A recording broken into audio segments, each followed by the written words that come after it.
What's good, yo? What's good? Mike Sis, Speak Club Podcast. I'm joined by Devereaux. What's good, brother? What up? What's happening, bro? Been the boys in the motherfucking house. Spooky Tuesday. What's good, bro? Hey, what's up, everybody? Necessary Evil. What it is? What up, though? Thanks for having me on. What up, Any- Devereaux? anytime, brother. What up? I got motherfucking Scotty Two Balls, Carnival Spirits in the motherfucking house. What's What's up, good? y'all? Yeah, man. And today we were reviewing a monumental album. I believe we all fuck with this heavy. It's a big part of my life. I'm pretty sure the other fellas can say so as well. Talking about Marilyn Manson, Antichrist Superstar. 1996, sophomore, controversial album. Absolute classic. Now, as we do every show when we review a new album, we ask how we got into the artist. So I'll start off real quick with other fellas can follow me. It was 1995, and regular night, just sitting home watching TV, and I put on MTV, and I seen a video for Sweet Dreams, the Eurythmics cover, and I was just, this motherfucker got like pigeons on him and shit. He riding a pig, like my mind was just blown, but I fucked with it. You know what I mean? And I already was deep in the hip hop, deep in the metal, and my grandpa took me to the mall that same fucking week, and I copped Smells Like Children on cassette. Yeah, you like my little pink inlay? I'll put that in there. They'll look fresh with it. But yeah, man, this shit was it's not a good introduction album to me for Manson. It's just like, it's weird. It's fucking skits, fuck Frankie and remixes and stuff. Very fucking odd. But shortly after that, I got this and I was good. I got Portrait. Oh, fuck that Fucking album. it's real dark, real creepy. I got to show off the Lunchbox single and shit. You know what I mean? Yep. I got that and Get Your Gun, man. I got them too. Yeah, Get Your Gun with the kid with the gun and shit. Yeah. Which was actually Twiggy's little brother. Yeah. Yep. And after that, Manson Fan Die Hard. Mechanical came out. I was loving it. This beautiful motherfucker came out. Oh, yeah. Oh, yeah. All the debauchery and shit. And yeah, man. Up to Hollywood, I love everything they did. So that's all I got in Manson, y'all. How about you, Devereaux? Shit, bro. Manson's been a part of my life since I can remember, bro. Because my parents would always trip on Manson, any chance they got. Because when I was growing up, he was larger than life, burning Bibles. He had the altar. He was doing the stilts. I could just remember my dad roasting the shit out of Manson at any point. So just being a young kid coming up, that's what I wanted to hear. And that's what I wanted to get into. Anything that my parents hated, you feel me? And it was so shocking, and the music was so fire. So from then on, I've been huge Manson fan since then, bro. Yeah, being a black kid in the all black projects at the time, it wasn't too cool to like Manson. But when I left the projects, that's when I got to meet other Manson fans, and I know y'all know this shirt. I just want to show this right quick so we get to the next story, but I seen this and I was like, oh man. I know y'all know that. Every kid at the mall had this shirt right here. The 94 one? Oh, yeah. Hell yeah. Yeah. Yep, I remember that. I love that. Fuck yeah. Yeah. All right. How are you, Spooky? I'm good, man. So my introduction was hearing Sweet Dreams on the radio. I think I was 12, and I was like, this is pretty cool. I'd heard the original song before. I was like, this is a pretty neat take on it. I had no idea who was singing it. And then it got to the part where he's like, sweet dreams are made of these. I was just like, holy shit, what the fuck is this? And so I had to get it. So I got Smells Like Children. And I was like, man, this is fucking weird. Like you were just saying with the skits and the remixes. I was just like, man, I don't know. It was that kind of threw me off. And a friend at middle school had Portrait, and he let me borrow that for over the weekend. And I checked that out. And I was like, this is fucking awesome. Lunchbox and Get Your Gun. And I was like, that's fucking great. And then not too long in the future, we got the Beautiful People and stuff. And then once Antichrist Superstar came out, I was like a full-on Manson fan. even though like I wasn't supposed to be because I grew up in a real strict Christian household. I actually had to hide all of my Manson stuff until I got into Same. high school. Yeah. Cause my Did mom. your parents ever throw? Did your guys' parents ever throw records away and shit, like on Yeah. some tripping out shit? Yeah, Nah, mine but did. you want me.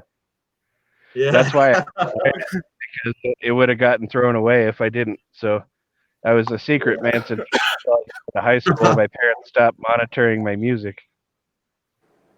Yeah, most def. I don't know if you want me to keep expanding, but that's my introduction to it all. Oh yeah, that's great. Same as me. This was my first album too. How about you, Scotty? Man, I'm trying to think back. That was, man, fucking 95, 96. Being introduced to Marilyn Manson. This was like during, you know, like at the end of the grunge era, you know? Yeah. And that whole time period for me, I have like a weird fucking story. It's like a big part, but this fucking album, Antichrist Superstar, was such a huge fucking part of my fucking life and my transformation. And you know, when like, not that I like trans anything, but you know, transformation into different musical aspects and everything. Back in '95, man, I had this. Okay, I was in one town. Okay, I'm gonna set that little fucking story up. I guess I lived in this small town. This kid I knew had killed himself. I didn't know him personally, Yeah. but a lot of my friends were friends with him. So I like the empath in me like felt like totally horrible for them and everything. And it like fucked with me hardcore back in my junior year of high school. So I like got really fucked up in the head. Long story short, I moved away. During that time period, my parents moved to a whole nother town, and I finished out high school at the town I was at, and the suicide happened, and you know it fucked with me. I dropped out a year of high school. During that time, when I dropped out of high school, I was introduced to Marilyn Manson. Okay. Um, the first thing I remember was seeing the Sweet Dreams video, you know, and I was like, holy fuck, man.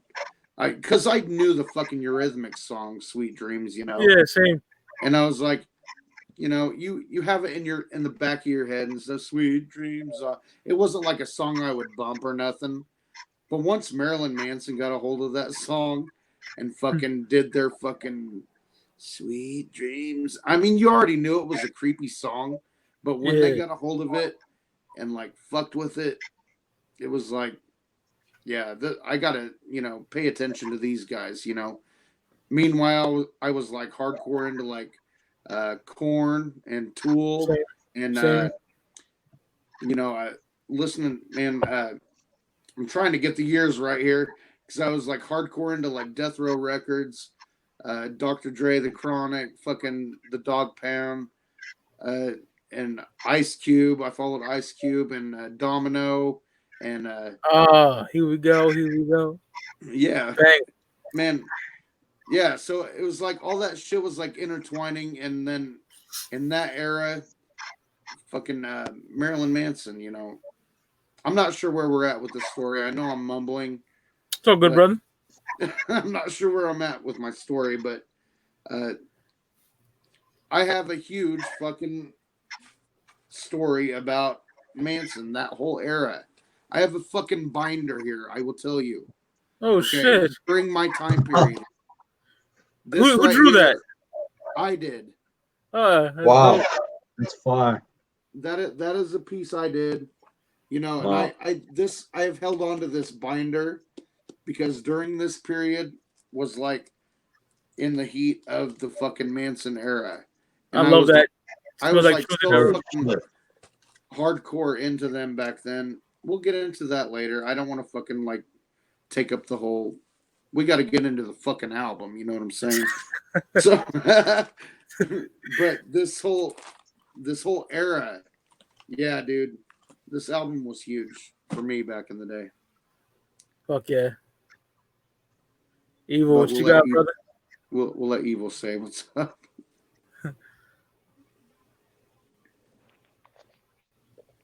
What you got, Evil? We're not hearing any audio. Yeah, gonna bounce in and come back probably, yeah. Happens quite a bit. Yeah, I do got to say, though, when I was introduced to Manson is like when I was introduced to ICP and Riddlebox, you know? So it was like I had all these different new groups and shit that I was being exposed to. You know, ICP. I mean, that whole era was like exciting. You know, all this new kind of sounds and stuff coming out. And different depths, you know. It wasn't just poppy, you know, grunge metal. See, I knew that shit was gonna happen. I told you guys it would, right? Yeah, fucking StreamYards. You did dick. I told you. At least I gave you a warning, right? That's how I was like. I was talking earlier, and I was like, "Yeah, I'm pretty sure my shit's fucked up, but we'll find out." Either way. Either way. All right, we talking about how we got into Manson in the first place. Well, I used to watch this little show on MTV back in the day called Beavis and Butthead. Same. And they showed the Get Your Gun video on there. So dark. Dude, that is a very dark video. You got, like, these days in the PC era, you couldn't just have, you know, show someone's wrist and then the next scene is blood dripping down or whatever. The word gun would probably be censored. But anyway, the first time I ever saw anything about him was on Beavis and Butthead. Then, like most of you guys on this panel, Sweet Dreams video, 1995. What the fuck is this? You know? Yeah. I remember going to school, and we're talking like grammar school, man. And just, it was like the talk between all of my friends and everything. And so I asked my folks for Christmas, you know, you make a little list. If you're lucky, you'll get one or two of the things. And I put Smells Like Children on there, the cassette, you know. Sure enough, my brother got it for me, you know. And I'm glad he opened it and showed it to me before we could show it to my dad, because the song titles already had me all fucked up. Hell yeah. Yeah. But yeah, dude, 95 Smells Like Children era. And I was saying earlier, because I know my mic was muted, so I was saying earlier, I don't suggest that as a first record to get into him, you know. Like, it's just remixes, but it's got some good shit on there. So good shit. Y'all can hear me now. Let's go from here. Yeah. That was my intro to Manson. Great. I enjoyed everybody's stories and shit. Yeah. Right on. So get into the album, man. Like, Portrait was an amazing debut. You know, fucking it was great. Portrait's a whole nother fucking, you know. Yeah. Portrait aged really well. The more I listened to that record, it aged really well, like a fine wine, you know. Yeah, Portrait was way ahead of its time, you know. Can't say the same thing about Smells Like Children. Plus, I hate saying that name out loud. You know what I mean? Smells Like Children? Yeah, I hear you. You know? Either way. And then Smells Like Children. You guys remember the Dope Hat video? That shit is so crazy. Yeah. Bro, my God. The Chocolate Factory, the Willy Wonka video. Yeah, that's so ill. Love that shit. Man. And that's the when boys really taste like boys, the girls taste like girls. Yeah, what? They had such a tight, like, evil cartoon vibe about them. Like, the Spooky Kids vibe was so crazy. Yeah. Like, Get Your Gun, he has, like, no makeup on whatsoever. Same thing with, like, Lunchbox. That's the end of that era. Like, you know, the whole story about Manson was, you know, Trent Reznor was pushing Interscope to sign Marilyn Manson and the Spooky Kids. And they pretty much said they weren't going to do it. And he's like, well, check this out. If you don't sign them, I'm going to fucking leave the label. And 9 Inch Nails was a cash cow at that point. Yeah. So they fucking signed him.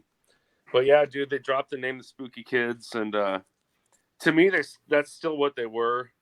You guys remember their original bassist, Gidget Geen, wrote a lot of the music. Yeah. And rest in peace, Brad. He's dead now, but I digress. Mike. Hell yeah, brother. Let's get into the album, man. Antichrist Superstar, released October 1996. And it starts off with Irresponsible Hate Anthem. Incredible way to start off the album. I love how angry and loud it is. I love the riffs on here as well. I wasn't born with enough middle fingers. Like, that's some hard body shit. You know? That's right. A line that I love, but I never got it. It was everybody's someone else's nigga. I know you are, so am I. You know, I just don't know what he means by that. Man, let me tell you. So here's the funny story about that song.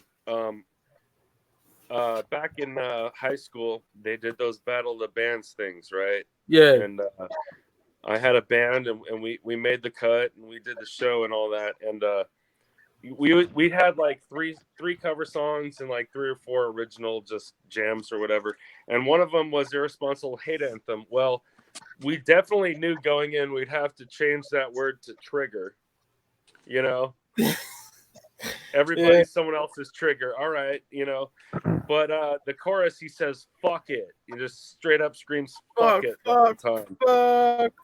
Well, we told the principal's office and everyone else we were gonna say bucket, and we did for the audition. But when we played the actual show, we said fuck it. We did keep trigger in there, I promise. But yeah, dude, that song is fucking pure fire. It's almost has a punk rock carelessness to it. You know what I mean? Yeah, there's another song that sounds kind of punky on here too. It's like the perfect opener, though. It just gets you pumped up, you know? The thing I remember about this, when that album came out, is the fucking liner notes. And the thing with that song is that it was recorded live. Like, let me see. Hold on. I got it pulled up right here. In 97, yeah. It was... real quick. 97, but this album came out in 96. You know, so it was like already some kind of fucking, ooh, what kind of shit is this, you know? They recorded this fucking track live in the fucking future, you know? Well, I had always heard that they recorded the crazy crowd in the beginning because Manson knew that this shit was going to be like next level. Oh, yeah. Like it was going to be like that hyping crowd was going to be like a precursor to how like insane the future was going to be. That's what I always heard. Right. For Irresponsible Hate Anthem, how it has a chance and shit in the beginning. Yeah. And I was going to say about dropping the N-bomb in that song, I think it was obviously a way to provoke people into thinking and all that bullshit he talks about, right? But let's not forget, you know, Smells Like Children, EP, Rock and Roll, N-Word. Yeah. Which is a cover song. Yeah. And it's Patti a Smith, badass song. It's a badass song, but you know what I mean? Yep. Like, that's so it one of wasn't my the favorite. first time he went there, but yeah, I don't know. I don't know what he was thinking. He's trying to provoke. Well, I always interpreted the hard R line as like everyone is looked down upon by somebody else. Pretty. That's much. a good way of saying it, Swoogie. Yeah. The way Manson was putting it, it was never in a racist, derogatory way at all, you know? So that's the funny thing. He can make headlines for looking like a freak and making gothic kids in middle school do all these bullshit things, but it's like, dude, everyone looks over all these other things where today, like, no way. Forget about it. You put that in your lyrics, your record company drops you, you're considered a racist forever. It's not about thinking about, you know, outside the box or whatever. For real. Yeah. But different time. Great song. Great song. I love it. Yeah, dude. Just pure energy. Fuck yeah. Awesome opener. Yep. Y'all got any other words on Responsible Hate Anthem? Man, what a way to open an album, right? What the fuck? That's one of the Yeah. craziest openers. We It's hate just- love. We love hate. You know what I mean? Yeah, man. It's a staple to this day, man. Hey, Have you guys seen Manson live? yes. Yes, Yeah. sir. Yes, sir. Yes. Rock, Yes, rock, that's- Sure. rock is When he dead does to it live? Oh, really? Wow. What the Corn. fuck? That's crazy. Yo. Wow. Yeah, I saw fuck yeah. Manson. First time I saw Manson, I believe, was Ozfest 01, but it was Hollywood era. Oh, Wow. I hell just yeah. wish, dude. My mom, she was a vet tech, and she worked with a chick that would go to San Francisco and fly to Florida to see Manson all the time. But yeah, that's right when I got into him, but really hadn't gone to many shows at that age. No, I But saw. yeah, that. I've seen Manson. I've seen Manson probably a handful of times, give or take. I've seen Manson once, and it was a Me too, just Antichrist once. Superstar tour. Antichrist Superstar tour. But see, Oh, wow. You that's saw this tour? Holy Yes. shit. Yeah, I saw the tour. Yeah, Oh, that's amazing. Saying, dude, that's golden Wow. age. Yeah, hell Yeah, yeah. with the 110. I mean, pulpit. because after this album dropped, he played bigger venues, So Fuck yeah. Yeah. during this What time kind of period- venue was he playing for this tour? What's that? What kind of venue was he playing for the Antichrist Superstar tour? Like a smaller, like a club type deal? A smaller, ones like ICP plays, like big ones. Bigger. Wow. Couple thousand, probably couple thousand. Uh-huh. Yeah. So, Wow, yeah, that's insane, man. not fucking stadiums like he does now. Right. Well, you Right. see, Yeah, this- there's footage of him like he can get a gig like at the Bazaar Festival, which is whatever, 10,000, 20, 40,000 people, whatever. But that's a one-off. You know what I mean? Yeah. Different than having your own tour. Did y'all ever see the Dead to the World VHS? Yes. That shit is dude. fuck Yeah, Yeah, yeah, Dude, yeah. absolutely. He's yelling about the fucking lights. They didn't put the lights up. dude, I remember renting that shit from the video store. It was the only video store in town where I didn't have to show ID. Like, even though I could rent R-rated movies from the time I was like 5, I didn't have to show ID to get Faces of Death or like, the hardcore shit. So they just let me rent anything, It's That fucking shit was awesome. classic. Yeah, Tour de Scum Yeah. from Gore. I had 2 of the VHSs, man. And they got lost in the flood. Been there. Yeah. I watched that fucking shit like a lot. And I think one of the texts is like, he hit me in the fucking head with the mic. I'm gonna kick his ass. And Twiggy just starts laughing at him. Right. Great shit. Right. You got anything to say about Irresponsible Hit Anthem, Spooky? Or are you good? We can go on. Yeah, I'm ready to go on, man. Let's go Oh, to yeah. song 2. Yep. The Beautiful People, man. One of the greatest riffs in the history of fucking music, period. Twiggy Mhm. did that because unfortunately Daisy Burkett wasn't on here. One of my favorite guitarists Manson ever had. Probably my favorite next to John 5, you know what I mean? And Ooh, John 5 is crazy, bro. hell yeah. It I'm should seeing go him hard. live next week. I'm seeing him live next week, bro. Even his solo shit is like hella His solo dope. shit, Yeah. his solo shit is fucking dope, man. I love John. Hell yeah. John 5 Like Manson wanted to Preachers. show that. Hell yeah. He wanted to show that, all the famous people that claim to be beautiful are really ugly and shit. That's what I got from it. You know what I mean? And Fuck yeah, it's a man. banger. The video was fucking amazing. Yeah. Love it. Yeah. That's all I got to You say cannot- about it. They don't make them like they used to. I hate to be that back in my day old motherfucker, but they really fucking don't, man. Music See, videos. I'll were tell you a whole something different about this creature. album, okay? This album, I was like balls deep in this fucking album, but I had never seen any of the videos that they released for it until Wow, really? years later. Wow. Many years later. So I had all the imagery in my head, That's from what I dope, thought the but- video would be like or shit like that. Mhm. I didn't know. This was during the time period in my adult life where I couldn't afford fucking cable. We didn't have Sure. internet or nothing, You couldn't Right, just right, look it right. up on your phone, and look at it. Yeah. So I hadn't seen these videos. Some of them, like in the past few years, like I'm jumping ahead, but like the Man That You Fear video, I didn't even know they had a fucking video for that song until Don't like get a me couple started. years We'll ago. get there. Yeah. Yeah, same. I didn't know they had a video for that for the That's the only longest one I time. didn't Yeah. see. I Bro, seen that I later. remember. Oh, we'll get there. Yeah. So like the Beautiful People, we're on the Beautiful People. I Correct. heard the song on the radio many times, Around that time I was like starting to be like, fuck, I can't, the fucking radio sucks. I Yeah. can't listen to this shit.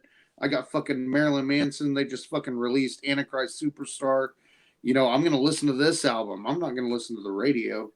There's so much other music out there that they're not playing on the radio. But Beautiful People, dude, that whole song, it's all relative to the size of your steeple. That was Mhm. like towards the end. Okay, I grew up in a very religious household. Okay. And I was actually like a minister in my church for a good fucking year. Okay. That's how deep I was into like religion and stuff. But it was during that time period in my life where it was like, questioning stuff, is like, I'm not, I don't know what y'all's religion or nothing, but I'm more, agnostic atheist than anything right now, during that time period, it was like the shit that he's talking about was like, I was feeling it, the Beautiful People, it's all relative to the size of your steeple. I was like, yeah, it's fucking true, man. It's fucking relative to the size of your steeple, all the money coming into the churches, and the shit he was saying was You making can't see the forest through the trees, or you Yeah, can't smell your or- own shitting on your knees. All right. yeah. What do you see? And then I was seeing the way the media was like attacking him for like saying, I mean, because I got where he was coming through as a performer, he was like, he wasn't out there like preaching or nothing, but I saw the way the religious community came back at him during that time period, and how fucked up it was, and how I wasn't seeing the same thing they were. And so, I was like, where's the disconnect here, And that's when I like fucking started reading the book, Long Hard Road Out of Hell. Oh yeah. And I was like, I was getting more of an understanding where his upbringing was and how it kind of mirrored mine a little bit. And, he had a much more fucking awesome childhood than I did and more lavish in his 20s and shit like that. But, that's just the route that he went and became successful. And, Right. But just seeing that, it was like, I don't know, it was relatable, but it was, I could see where it's coming from. It was, Word. In 96, 97, he was on the news just as much as Bill Clinton was. Like, seriously. Bro, straight up. Well, talk about Facts, him in the facts. news. That's 99. I mean, Columbine. Then it's over. Even before that, like in 96, I remember him being on there because they were picketing the Oh, he show and stuff. was. Yeah. What the fuck? You remember when protesters used to show up at his concerts and shit? Yep. They still do, but they still actually do, believe it or not. Yeah, they still do. Yeah, most definitely. Last show I went to, they were out there. Right? Like, isn't that crazy? Yeah. Like, I remember in 2016 seeing him, and then I think last year or the year before last seeing him again. And I'm like, man, you guys are still at it, huh? Well, He's still out way here. to live You're your still life hard, at it. man. All right, way to stick to your laurels, man. See, I don't remember at the show I went to, the Antichrist Superstar tour. I don't remember a strong. I think they kind of like don't let them on the grounds if they're gonna sit there and pick it, Do you guys remember going to the Ozfest back in the day? Like first one I went to was 2000, and they had like all the religious protesters. But imagine like seeing Ozzy now and then having a protester out there. I'm like, dude, it's fucking Ozzy. Like, he doesn't believe in any of that shit. Like, yeah, just let him perform, man. Speaking of Ozfest, in the chat, Siznak said he went to Ozfest 97 and saw Marilyn Manson and Typo Negative and a bunch of other badass bands there. I love Typo. Big Typo fan. Hell yeah. See, I never went to Ozfest, but I remember when the tour was announced and all that, because I followed this shit. I couldn't go to all of it, but I was following it, you know? Well, all I'm going to say about that song, since I'm talking already, beautiful people, Mike Manley already said it. Twiggy wrote it on a fucking Thunderbird bass. And that's what's going to be one of the main themes in this whole podcast is the way Twiggy has written so many classic bass lines and guitar riffs people don't even know. And beautiful people, yeah, saw it on MTV with my brother right when it came out at my uncle's house. He was a metalhead and got us into playing guitar and shit. That video that is one of the sickest fucking drum. Bro. Yeah. I fucking love drumming that. Yeah, still, Ginger on drums, killing it. Fuck yeah, dude. And it's fucking sick. And then you have years wrong. later, Tech Nine doing a fucking rap over the beat. And, hey man, you can't go wrong. I remember WWF because I'm a wrestling guy. Everyone knows it. WWF Raw would play the Beautiful People for their intro shit for a while, and I think 98. But anyway, who's next? Wait, here's old photo here. It's ripped, but I love that picture. That's from the Guitar World. Oh, yeah, I had that issue. Yeah. Sorry, that's it's all fucked up. But I haven't broke this fucking binder out in a while, so some of it's pretty old. One of my favorites is who's next on that Beautiful People tip? Devin Spooky. What y'all got? Word. Shit, I love the Beautiful People as much as the next guy. I'm just so burnt out on it being on the radio and shit. I love it. It's a great song, but if I could go without hearing it for a while, it's dope. It's great. It's one of it's a highlight in his career type shit, but I'm just kind of burnt out on it. It's like a Metallica fan hearing Enter Sandman 50 million. Exactly. Yeah. Same shit, but dude, when you see him play it live, it gets you again, Exactly. Most definitely. Yeah. The video is next level. Can't deny it. It's just undeniable. This whole record is fucking undeniable. I think you guys have covered the song pretty well. I guess the only thing I'd add is being a CD guy myself, I would always listen to the album all the way through.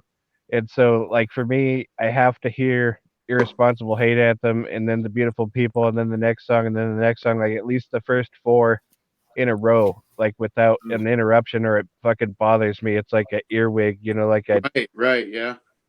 I hear you. Yeah, because when you hear a song on the radio I've heard so many times, right when it ends, your brain's okay, it's already playing the first few notes to the next song.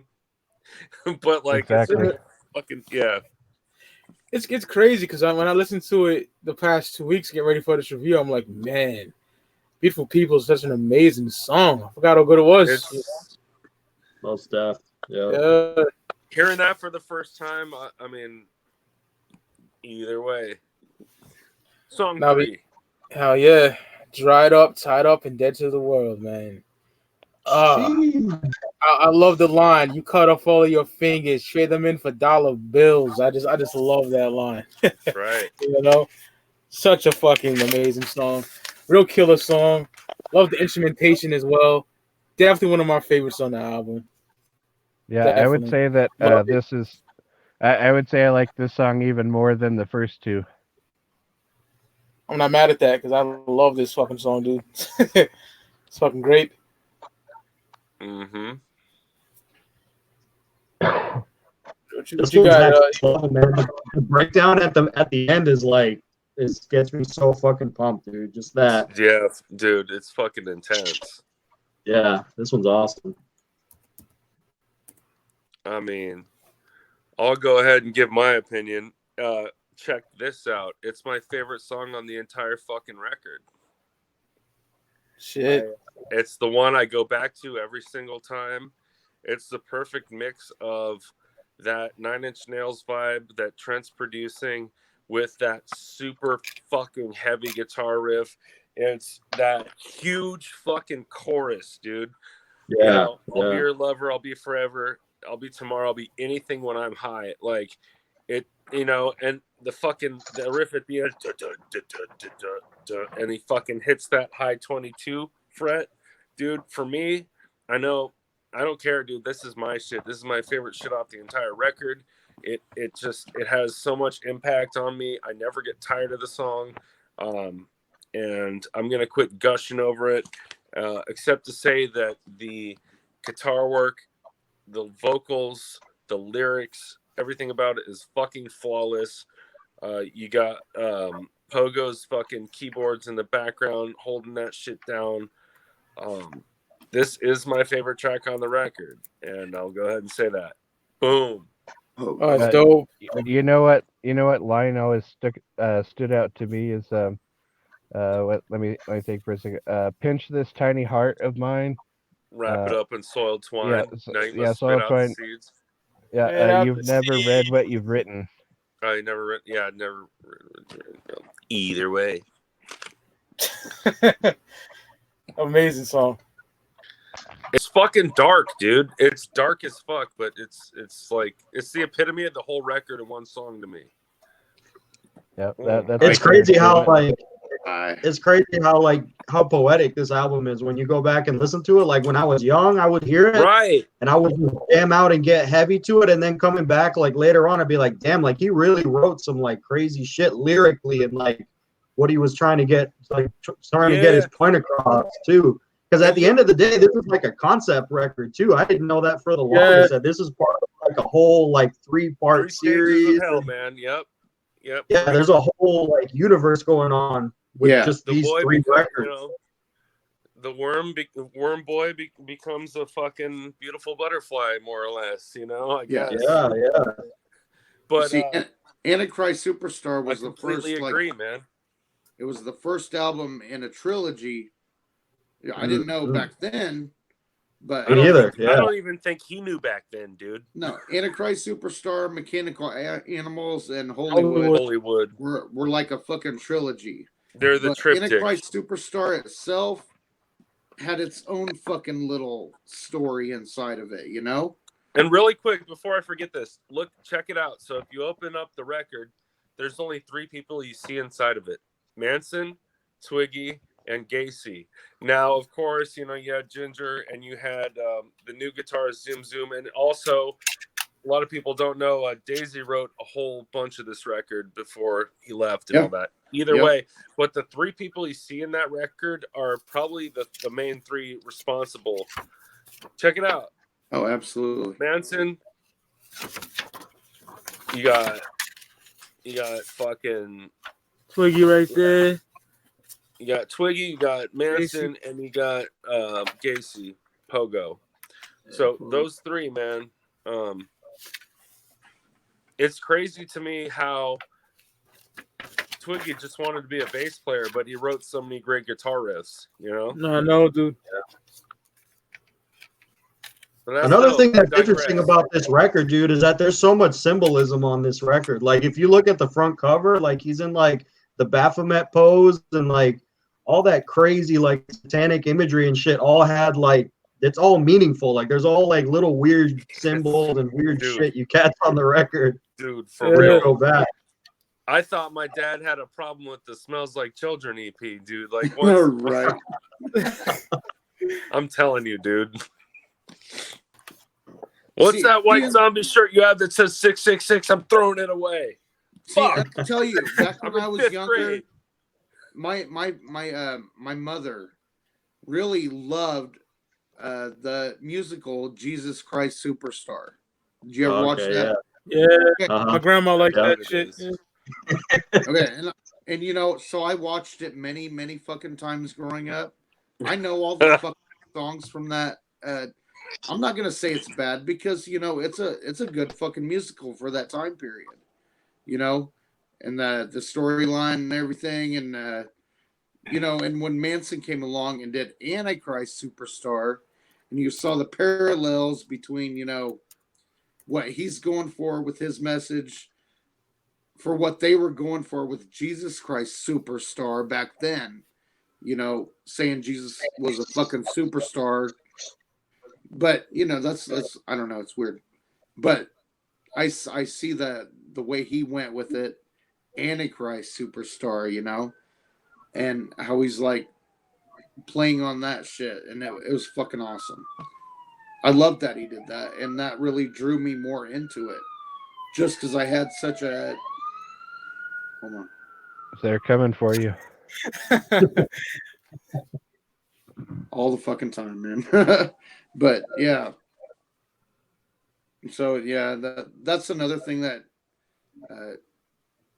like intrigued me, I guess you could say, you know, with my past with my mom and having us watch Jesus Christ Superstar, and you know, trying to be the good mom that, you know, takes her kids to church, and you get indoctrinated, and you know, follow this religion and all that stuff. And you know, thank God she wasn't like a hardcore pusher, you know. But you know, I went where I did with religion and stuff, and music has just like opened my eyes. Not just Manson, fucking ICP, you know, Okay. and fucking everybody, you know, just opens your eyes. It's more than just a man or, you know, anything. It's the whole fucking universe here. So, but I'm getting into other weird shit. So Yeah. Let's move on to Tourniquet then. yes, let's move to Hell yeah. Oh, yeah, my favorite song on the whole album. I second that, bro. Yeah, My favorite Manson song of all time. Like that yeah, riff. probably. Yeah, I fucking love it, man. You could Yeah, just this hear song the is heroin and cocaine all over this song. You know? that was Like, that right, Mike? That's what was going on for this record, right? They were in New Yeah. Orleans, just like tweaked out. yes, they were all Yes. fucked up on this record. You know? Yeah, And that's what the band was doing at this time during the album. The song has one of my favorite choruses of all time. Like, take your hatred out on me. You know what I mean? Just that's so fucking cool. Make me your Yeah. your victim my head. Yeah. Yep. You'll never You ever never believe believed in. me. I am your Turner kid. The video's fucking Yeah. odd, but I love the video. yeah. I worship Turner Kid, dude. Like that's my favorite song on the whole album. I do. Me too, for sure. Fuck yeah, Dev. Yeah, I really I guess I was probably influenced by the CD, you know, but I always have grouped the first 4 songs together. Like they have to be heard together. Fuck yeah. It flows so well too, Spooky. Like the I hear sequencing you. of the album was Once amazing. it gets to Little Horn, it's like opening another chapter, you know? Yeah. I totally hear what you're saying there. Yeah. It's crazy because I think he had the flies will lay their eggs. He had that written down. I think that's in the book. He had that written down for years, and then it just all of a sudden ended up in a song.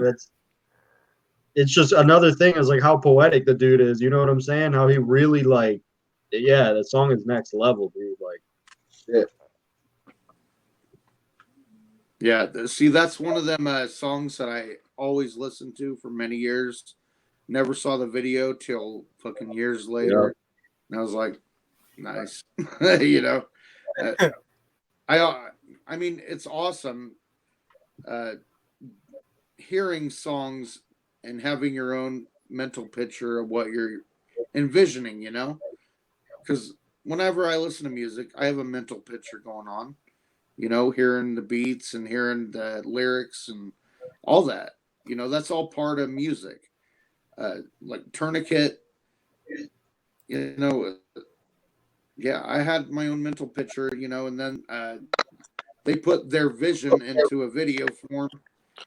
It does not match What up, at though? all that I envisioned, you What know, up, people?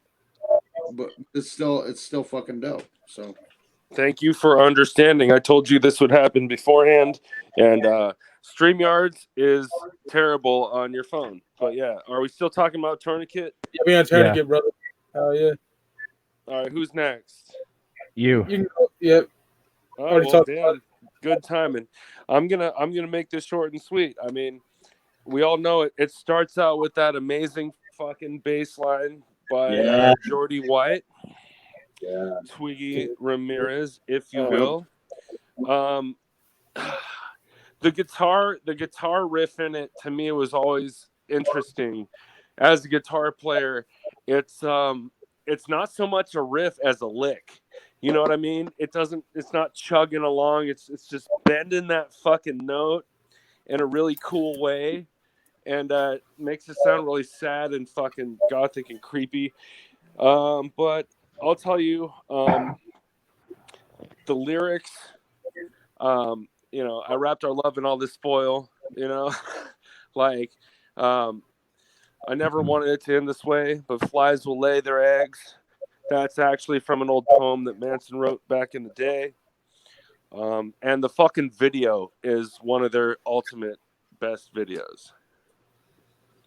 I agree. I love that video. Yeah. Bro, that video is fucking crazy. Like, whoever It was is. directing their shit back in the day, like, hats off, dude, because it's just the ultimate like mind fuck, and this was in the time of bands that were trying to push the envelope, and I feel like these days pushing the envelope is saying something dumb on Twitter. That's facts. But yeah, I'm gonna keep it short for that one. Great song, classic, amazing video, and the bass line is fire. Yeah, my favorite song of all time, if you didn't hear Evil, is that. You know what I mean? And it's my favorite song on the album. Like, I can't get enough of Tourniquet. Oh, word. Yeah, love that shit. So now we get Little Horn, man. I love the opening riff. Ginger Fish's drumming is great on here as well. Yeah. That everyone will suffer now. I love that shit. Little Horn is on. Fucking sick, dude. There's it's so good. in the pussy mouth, in the dinner whore. Yeah, there's dude. a tumor in the TV mouth. Burn it out before it. Yeah, dude. And then hearing him dude, talk about right at that point, that's so dynamic. Like, the intro is cool enough, but it's right when he fucking, dude, it all explodes. Full on. What I wrote down like earlier was full on fucking metal, like straight up mosh pit anthem. Anytime he plays Little Horn live, shit's gonna go fucking crazy. He was talking about in the fucking book, I think that he was talking about these people's jaws being wired shut because they were trying to bite dicks off or something. That's where that fucking line came from. Jaws wired shut to save the dick. Oh shit! Out of the bottomless pit comes a little horn. Dude, this comes a little horn. Yeah, dude. Like, of course, I have got the book as well. It's just been so long since I read it, but yeah, me that's too. One of the most intriguing reads in music history when it comes to music biographies, which I'm huge on reading. Dude, Manson's book, I mean, I guess you can call that an autobiography, but still, dude, that shit, like, imagine if he made a second one, how much other shit he would be able to fucking blow our minds with, Yeah, I wish he would. Oh, yeah, most definitely. The Columbine shit. If he doesn't, I mean... Yeah. Yeah, that book was awesome. And also, it came out at the perfect time. It coexisted with this record perfectly. It's like, who is this motherfucker that's blowing up and making our kids go crazy and shit? Then they fucking buy the book, and it's just, it's marketing, bro. It's straight up marketing. The fucking world needed Manson at the time that he came in. Man. Yeah, they did. Because Blackie Lawless from Wasp wasn't cutting it. Something that you'll continue to hear me say if I review any other albums in the future is I pair songs together when I'm listening to it, and so like tracks 5 and 6 go together, Little Horn and Cryptorchid. Yep. And like to me, they're like some of the most abrasive sounding songs on the album. Fuck yeah. Yeah, Well- man. You see, you got that pairing in the beginning, and then it breaks it down into another section where it's like, okay, I got to hear this song and this one and this one. Well, to it's it's supposed to be a concept. It's supposed to be This parts album- of the record. yeah, for Mhm. real. And this album definitely, I mean, you can't just, these aren't really standalone tracks, you know? It's hard to listen to one song and that's it off this album, you know? Yeah, I gotta listen to the whole fucking record when I bump it. So You know? So Yeah, I agree. I agree with that and disagree. I agree that like to most of us that have heard the record full length, straight up, you can't just listen to one because it bleeds into the other. But as like someone on the outside, I'm sure if you heard just one of these songs out of nowhere, you'd be like, "What the fuck?" And you could listen to the album that way. But like hearing it front to back is what you need to do, old school, you know? Yeah. I mean, I'm not saying there aren't my favorites and I don't just fucking play certain tracks like numerous times by themselves because we're getting to that one, but we're not there yet. Are you ready for the next one, yo? Yeah, I guess I'm leading it in with I pair this song Cryptorchid with Little Horn, like those two. It goes like the first four, then these two, and then like the next three. Oh, yeah. In my mind. It's a real creepy track. You know? I love that. Yeah. Prick your finger, it is done. Part would also be, you know, on the Antichrist Superstar track. That's right. You know? Little poem he did, but yeah, Cryptorchid is a great fucking track, man. I love it. Yeah, Crypto. Shit. Absolutely. I don't know if you guys ever seen it, but Dave Matthews does a cover of that song. Oh That's shit. fucking weird, and I don't know what to feel about that, but I'm going to check it out. It's the strangest thing ever. I've never heard that before, but I have to hear it now. Now it's like, what are you gonna do? Hootie and the Blowfish covering Cannibal Corpse or what? I'd listen to that too if they did it. I mean, I would too, but I still wouldn't know how to feel about it. Yeah. No, but you're right. Yeah. We got Cryptorchid, one of the best tracks when it comes to Pogo's programming. The whole feel of it, the vibe is very creepy. I love the voice modulator they put on during the chorus. Yeah. And you know what I mean? It's one of those tracks that's it's like one of those tracks that's maybe 2 minutes long. It's pretty quick, and after a heavy, like a lot of fucking heaviness going on in an album, it's cool to have a little break for a minute. So Like, I love the song.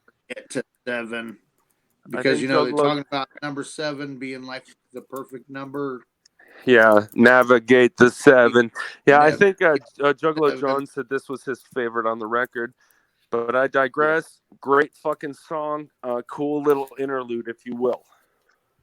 And This was a weird song. Like when I was younger, I didn't really get it. Like I didn't understand why it was there. Same here, dude. And then when I got older, I started like I don't know if you guys listen to Slipknot, but like I never understood like on volume 3 why like Danger Keep Away is on there. So this song is kind of like the same for me, where I was like I didn't get it, and then once I got older, I was like, oh man, this is like a fucking eater, dude. Like this is so experimental, different, and weird. Well, the lyrics themselves, each time I make my mother cry, an angel dies and falls from heaven. Like, dude, like the lyrics make up for whatever lack of, I don't know, like to me, a record from a heavy metal band or whatever kind of band doesn't need to be like AC/DC Slayer, like all the way through that way. You know what I mean? Now, if I'm listening to AC/DC or Slayer, then by all means, but it's like, I like some variety, you know?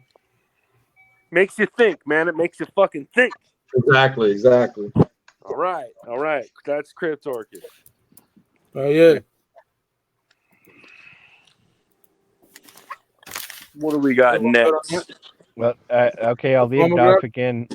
I pair the songs together, so tracks 7 and 8 always have gone together for me. Deformography and Worm Boy. Yeah, the filmography easily Yeah, one of thank my you. I favorite songs couldn't on say the it. album. Bro, It's all good, brother. fuck The yeah. lyricism on here is amazing, you know.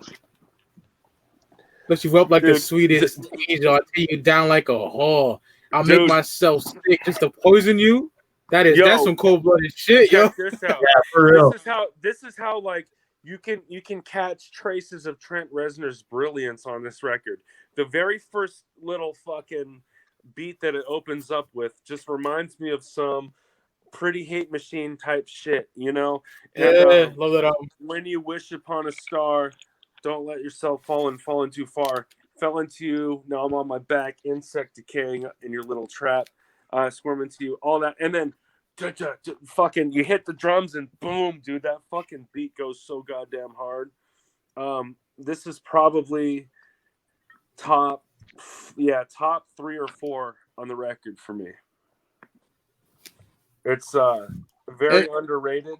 It goes with the theme so well. You know, you're such a rock star. Yeah. Yeah, dirty. That shit's banging. I mean, Yeah.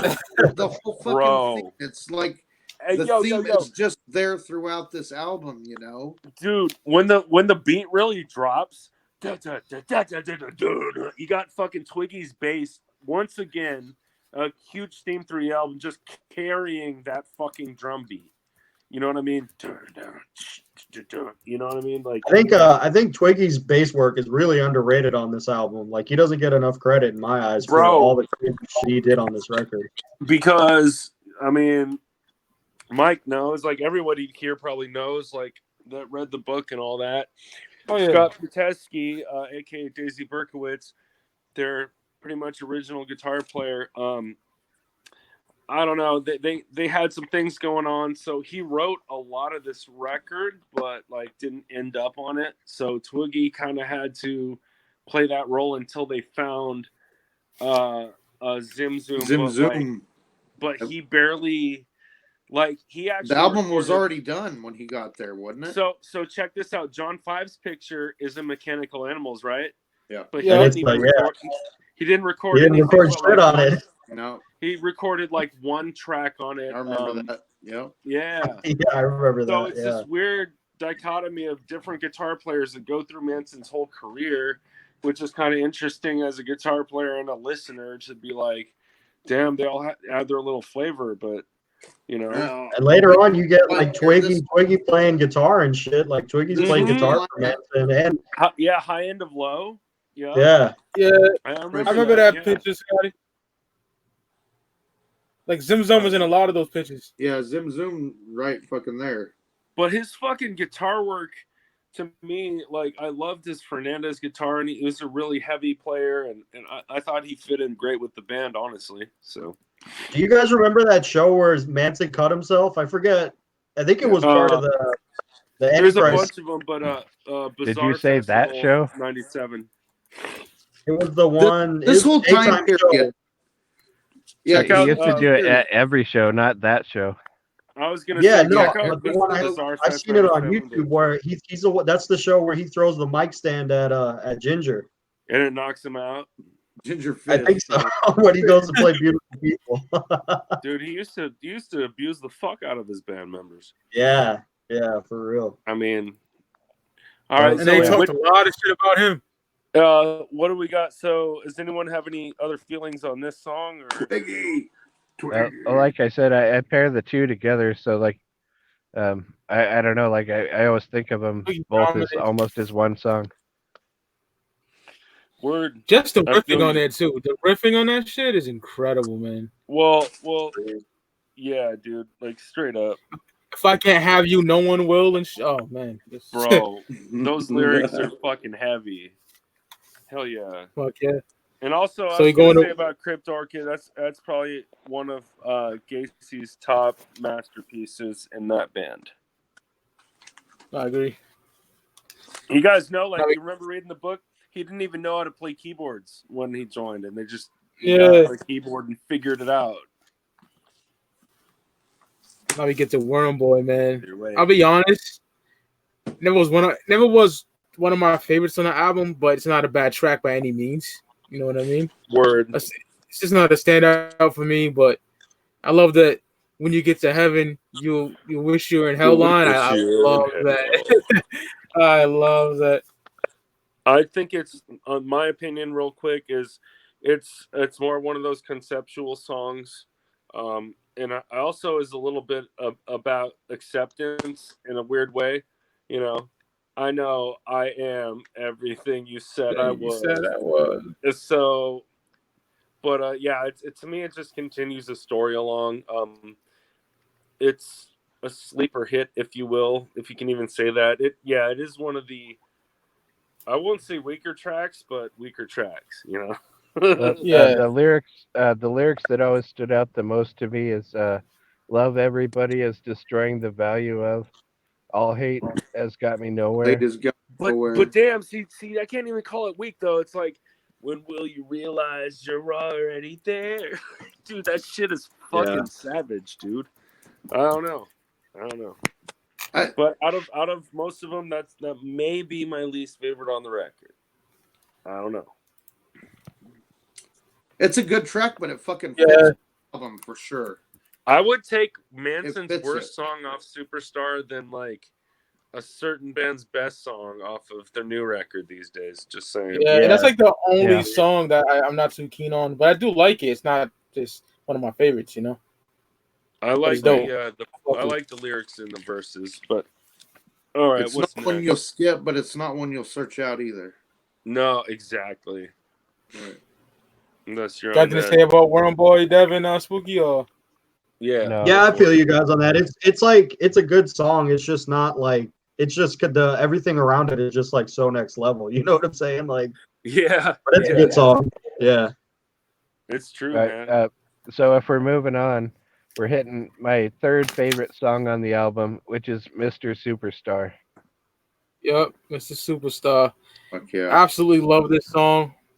I think vocally Manson's best work is on this album, and this song shows it, you know, in my opinion. Amen. I took this song as Manson singing from the perspective of a super fan, like a letter to a rock star. That's how I took it as, you know what I mean?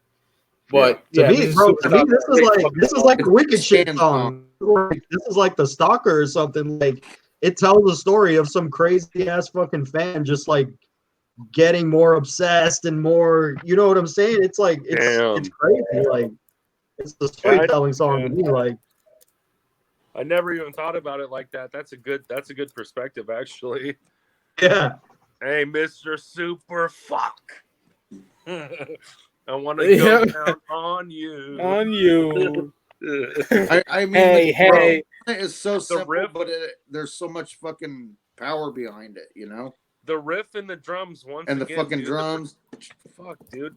This is definitely my favorite lineup of the band, like, bar none, dude. I love John 5, don't get me wrong, but, like, this era was my fucking shit, you know? Isn't there a video for this song, too? Mm-mm. Nope. I read that. Maybe a fan-made one, but nope. Possibly. Love that song. Yeah, Mr. Superstar is... I know that I can't turn you on. I wish I could just turn you off. Yeah. I never wanted any of this. Yeah. Fuck yeah, dude. So that's, you know, it's the worm turning into the butterfly, if you will. It's the superstar experiencing all of those experiences that he thought would be so great. And now he's like, fuck, I didn't want this.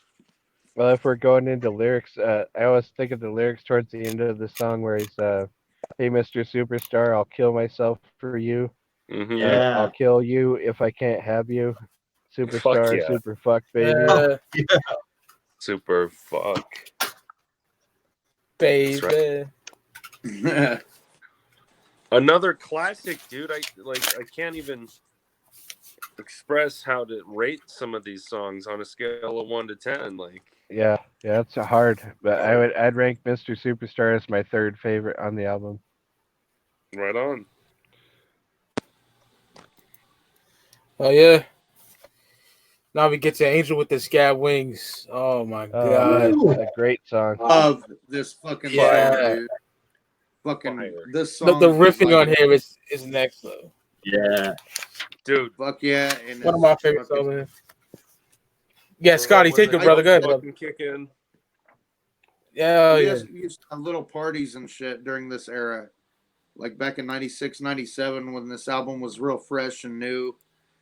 And I'd fucking do vocals and shit to this song, like singing it like opera style, but singing the lyrics, you know. Right. I'd just be like, I'm not gonna do it now because I'm gonna sound horrible, but Angel with the Scabbed Wings, one of my top fucking favorite songs on this album. From Manson's fucking screaming of the chorus to just the whole subject matter of the whole thing, you know? Yeah, I fucking for me, love it was the opening lines that always stuck in my head the most.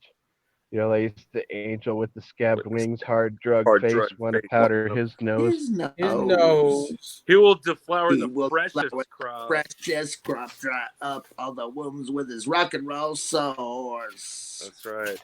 Rock and roll source. Dude, the way he did Yo. fucking songs, he did like Yo, People when the didn't do that instruments shit, kick you know? in, dude, when the drums kick in, and also Ginger had that like, it's that beautiful people kind of beat that, you know, like Yeah. the way he was playing with the toms and everything, dude. That drum beat is fucking killer. It's such a dynamic song, dude. And also, for most of you guys that have seen Manson recently, that's the song he opens up with usually almost. Oh, always. yeah. And it's a great opener. I mean, Yeah. one of the best songs he's ever fucking made. Yeah. Shit, dude. That's just mind fuck when you hear that for the first Yeah. time. That's one of my Man, favorites. the last time I saw Manson, he had a playlist of songs he was doing that they used to like drive people, like whoever gets interrogated, they play a certain like set list of songs and shit. So he had that playing before his concerts to drive people to go insane type shit or something like that. And then the lights go out, and then the riff for Angel of Scab Wings, dude, like goosebumps. Like the I'm whole telling place you. was bumping, dude. Everybody was like jumping up and down, and never Right? felt nothing like that, man. That song's one of the best for real. Can't go wrong with that song, dude. Fuck yeah, man. Yeah. Straight up. Scratch a little keyhole for looking glass people. Yeah, man. Oh, see, Yeah, that's the thing. I kind of Dude, feel. dude, he goes ape shit during the verses. Usually people go ape shit during the chorus. He murders the fucking verses Yeah. and then goes on to do some other shit, you know? He is Like, the maker. He is the taker. He is That's the right. reaper. Yeah, man. I feel like I should have more to say about this song, but man, I don't know what to say Okay. exactly other than it's a fucking great song. can't go Fucking fire. wrong. For real. Agreed. You know, you remember Oh, when yeah. you remember back in the day, like having iTunes when that shit was new, and you'd like rate every song like a 1 to 5 star. Like I'd have so many 5 stars on this record. It's like, why even bother? Yeah, basically Right. all of them. What's next here? Kinderfield. Kinderfield. Mm. I love how Yeah. dark and creepy this song is. That bass line is amazing. Excellent song. Yeah. Another Yeah. one of my favorites from the Yeah. album. And Told shout you, out dude. to Speaker Cloud. Shout out to Speaker Cloud Podcast own my boy Steve. He loves this fucking song. Yeah, and Had to shout everybody him out make on that sure to one. subscribe. I did not appreciate this song until I read the fucking book, and I'll tell you that. Dude, Because the Dude, way so- Manson went so- in about his grandfather and the trains, when he turns the trains on, it makes it go away, bro. that I appreciated the song like 1,000 times more and felt it. You know what I'm saying? We'll check it out. Like, it's creepy as fuck. It's got that storyline continuation in there. Now everyone thinks of course, you see Manson these days, and you know it has been since he started doing it. But he did the stilts during Sweet Dreams when you see him live. Yeah. But he would do that during this song. Have the helmet on with the fucking lasers and shit. Yeah, dude. The song takes on a whole new meaning if you know When I got my wings, bro. So that's the continuation of the song. Yeah. Man, I got my wings. Oh, here we mean, go. Oh, and the creepy little flute part. He used to bring the flute out too and do the right? do the weird little flute solo. That shit was creepy too. Yeah. Dude, Then I got my wings, and I never even knew it. knew it. When I was a worm, thought I couldn't get through it. A voice we have is not yet heard because today is black, because there is no turning back. I'm telling you guys out there that aren't familiar with this record, but anyone watching, I'm pretty sure is. Either way, read the lyrics. Even today, Yeah. like if you get a new record, read those fucking lyrics, man. Like you can discover new things. This is for real iconic album you have got to fucking pay attention to. It's But the first. I- It's the first Manson record that demands your fucking attention. You know what I mean? But I think all of us are old enough to be in that stage when you like, or at least for me, when I bought a record, I'd go home and I'd listen to it and I'd sit there in front of my fucking CD player with the lyric book and I'd just sit there and read the lyrics along with the record as I heard it for at least the first like 6 times probably. Dude, I used to put on my headphones and a Discman or a Walkman. I don't care. I had cassette tapes. A lot of these I had on tapes first before CDs, you know? And I'd throw a blanket over my head and just fucking like almost go into like I'm going to sleep, but I would fucking soak in the music the first time ever. I would hear it and then I would like read the lyrics the next time. But dude, it's not like that anymore, you know? I still do that shit, dude. With the brand new fucking album. Also, like who doesn't like having the physical copy in their hand and looking through all the shit and you know? Oh man, yeah, exactly. I have to have the physical copy, man. Like if shit is put out digital only, I don't even listen to it. Like what's the Cannibal album they put out online? Like when they thought that was the future. It's like got worms or something on the cover, I think. What, the Wretched Spawn? No, Wretched Spawn was fucking amazing. I bought that on CD when it came out. Yeah, that's one of their best. It was after that, I think. I like Volume. That's my favorite George Fisher anyway, album. Like shit like that, I don't even have that album because of that. Like I have to have a physical copy. That's why I think it's great that vinyl's coming back. Like if everyone's just gonna stream everything, at least you have a fucking vinyl record. Yo, vinyl's been killing it. In the past 2 years, it's been more collectible. But it's gore obsessed. What is next? 1996. Does anyone else have anything to say about Kinderfeld? Yeah, Devereaux got something to say about Kinderfield. Shit, just crazy. Crazy. The flute solo's great. Twiggy's bass work is great. The stage performance with the stilts, all iconic, bro. That's fucking great song. And it's fucking creepy too, dude. That whole song is just super atmospheric, disturbing. Yeah. Like when you heard that shit back in the 90s, dude, forget about it. It's like, right, for real, dude. For real. Yeah. And I'm pretty sure I can speak for the whole. Oh, my bad. Squeaky. Go ahead, brother. Oh no, go ahead. I was moving on already. I'm sorry. That's okay, brother. Yeah, man. I think I could speak for the whole panel when I say this, man. The title track, Antichrist Superstar, one of my favorite songs on the album. Absolutely adore this track. Yeah. Evil just hurt my feelings when he skipped over it and said 1996. Antichrist Superstar, the song. It's so fucking amazing. Before I said Mr. Superstar was my third favorite song, my first two are tied for first place, and that is Antichrist Superstar 1996. The two songs go together. I have to hear them both back to back. I cannot listen to only one of the two. They're fucking amazing. The riff on here too, and that didn't. Hey, so heavy. Just to hear the crowd.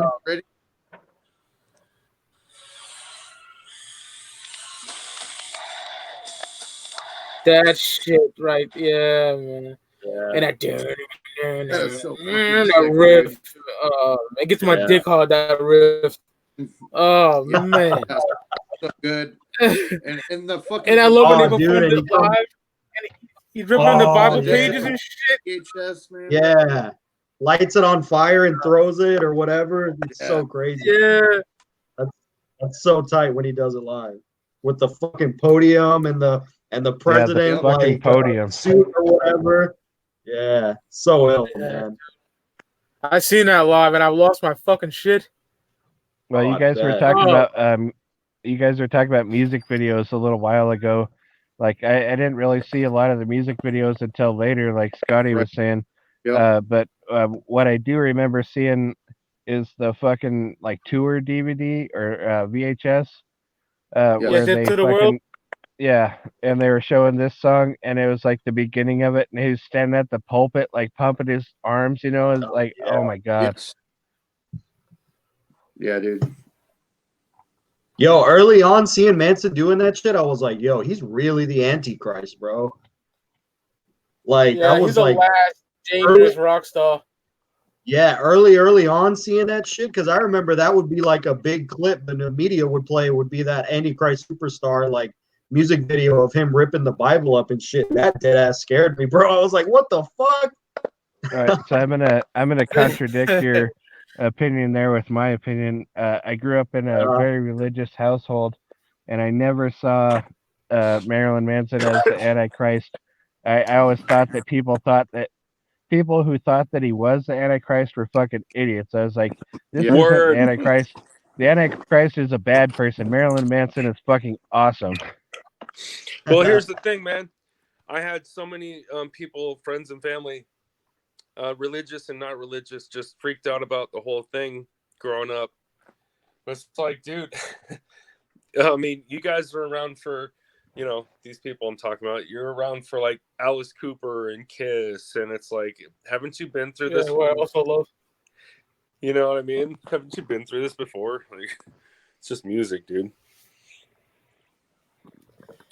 Are we talking That about song the song? Antichrist Superstar, man. The title track, yeah, man. I mean, probably one of the most iconic songs in his whole entire catalog. You know, Like tearing the page Okay, of the let me Bible. fucking read this. Okay, I just read this. up at This the is a fucking little podium, description bro. of the song, and it like it's like spot on here. The song itself is symbolic of the climax of the concept album's story, the point where the abused and wretched victim at the center of the tale takes on the identity of the nihilistic culture war iconoclast Antichrist superstar, Right. rampaging the world and destroying anything in his path. This image is conveyed by the song's triumphal and ominous tone. The guitar riffs are deliberately reminiscent of horns and trumpets in a totalitarian rally in which Manson sings, and could be an allusion to how his critics see him as a threat to Christian morality and therefore the world. What do you guys think about that opening fucking riff and the crowd chanting? It's I love Yeah, that we part, saw man. that when you were on. They're like, "Dun-dun, hey, dun-dun, Hey. yeah." Yo, Oh, to this day, even if you've seen Manson in the 90s or early 2000s and you still see him today, sure, he's still unpredictable, crazy fucking Manson, but like, if you think he's lost a step, just wait till he plays this song, gets back up on the podium with the Bible opens, it's on fire, and people fucking lose their shit, dude. Oh, I'm sure. I wanna put it this way. There's certain songs that you can listen to at any volume, and there's certain songs that are preferably listened to loud. And then there's the next category where there isn't a volume loud enough for that song, and this is one of those songs. Like I have to have it full volume. Like there's something to be said about really simple guitar riffs that can carry a lot of fucking weight. You know what I mean? Just the open chords, and then even the fucking verse. Na, na, na, na, na, na. That's easy as fuck to play, dude. But like, it carries a lot of weight. It's got balls. Yeah, you know, sometimes you can play the biggest power metal fucking lick of all time, and it doesn't have the impact that a fucking solid, sludgy, heavy riff does, man. Yeah. Facts, Evil. It's easily one of my favorite songs on the album. I fucking worship it. It's so fucking good. Shit, man. Great. Yeah. Tied for my first favorite song. It's I so fucking hard to love it. fucking You ready for pick, 1996? Yeah, it's tied for my 1996? first favorite song. I fucking love it. 1996. Yo. You ready for that? Yeah, that's what Let's I'm do saying. this. It's tied for the Oh, first favorite song. This has a dirty punk rock feel to it to me, like some Mhm. like some Iggy and the Stooges Yep. shit. That's what I got from it. Yep. This is Yup. definitely a top 3 song for me off the album. So And what fucking raw. about It's right after Tourniquet. I fucking love this song. what Dude, about Yeah. the dude, intro he's though? going The through title track anti-fucking in '96. everything. The fucking Oh, intro. The intro is just for a second. It's like it's all disheveled, right? It's just nah nah nah. It's like, oh, okay, what's this? And then once that main riff hits, bro, it's fire straight up. What Yep. I can afford set the world on fire. Yeah. Nah, nah, nah, nah. Yeah, that's right. so fucking good, bro. I love this song, man. He's like just going through all the anti this and anti that and fucking the anti world is on my back. Yeah, dude. And he foretold this shit before this album, like all the shit that happened prior to this album dropping. He like foretold on the album, Anti people, Because they've gone too far. It's once this album dropped, superstar. all this shit was like coming. Yeah, this is how it is, Anti this, anti that, and man, How about this whole anti-world great. is on my back, anti-gay and anti-dope. I am the faggot, anti-pope. Yep. That's right. That's Oh right. man.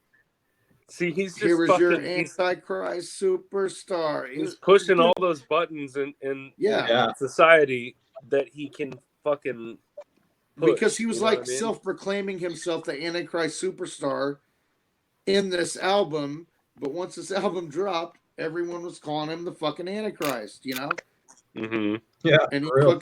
he fucking called it, Well, it's also a thing of where it's a different situation, but everyone's like, Slayer is the most satanic band ever. It's like, well, No. fucking Tom Araya was born a Catholic and is Right, still right. identifies with that. Yet he's writing all these songs, but okay. Yeah, Slayer's Satanism is 100% fake. See a lot. Gimmicks I love that dominate. band, definitely. You're right. Gimmicks dominate. See, I think it got to a point in music where people dealt with the Satanism that was around in music back then. But when Marilyn Manson came on the scene and like was talking about Antichrist and shit like this, people paid attention. That's when they started picketing and it got like fucking Right.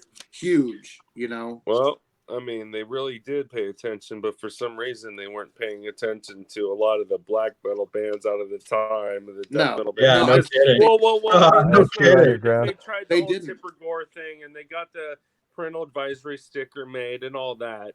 But Yeah. different era, Different era but for yeah. sure. Great song. Great You plug song. that in. The charger to this one. Fuck yeah. You got anything to say about that, Devereaux? Man, 1996 is a fucking staple. It's one of my favorites on this record too, man. I love it. It's Right. great. Fucking awesome. And then nothing's funnier than when Gwar kills Manson on stage, too. You guys remember that shit? Yes, dude. I remember that. Especially the We Kill Everything tour. That's great. Now we get Minute of Decay. Bro. That bass line is great. This is the perfect Yeah. song. Well Yeah. written.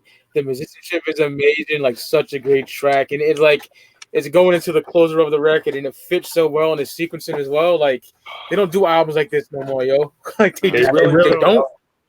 They really They don't.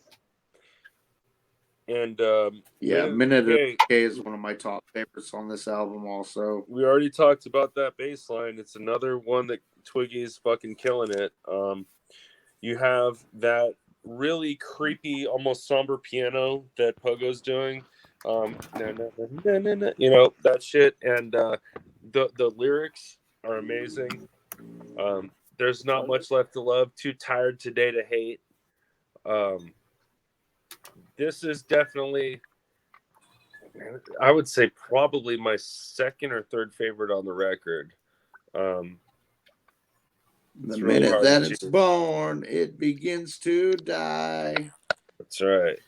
Oh, it's so fucking good. When you're listening to this album front to back and you get to this song, I mean, you can just feel the wide range of ups and downs throughout this record. You know, Let's talk about the track placing in this album. The track placing is immaculate, dude. Oh yeah, Yeah.